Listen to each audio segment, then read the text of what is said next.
சாவறதுக்கு முன்னாடி உன் பெரியப்பா என்ன சொன்னார் தெரியுமா? உனக்கு ஏன்டா அந்த கனவெல்லாம் பேசாம வேலைக்கு சேர்ந்துருந்தாரு.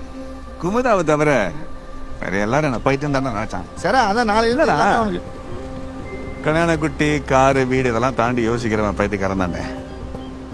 காலையில இருந்து சோத்தை கட்டுக்கிட்டு லொங்குன்னு ஆபீஸுக்கு போய் லோனு வீட்டு வாடகை ஸ்கூல் ஃபீஸ் இஎம்ஐ கட்டுறதுக்கு மட்டுமே வாழ்றது ஒரு வாழ்க்கையாட. ஆனா இந்த உலகத்துக்கு பைத்தியங்கள் தேவை. இல்லைன்னா இன்னைக்கு கூட காட்டுல கல்ல தேய்ச்சிக்கிட்டு நம்ம காட்டம்பராணியா தான் இருந்திருப்போம்.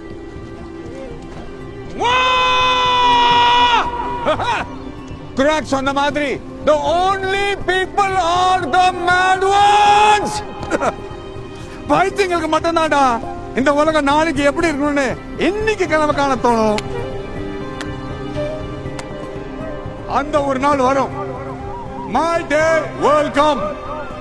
அன்னைக்கு நம்ம அங்க இருப்போம் மேல.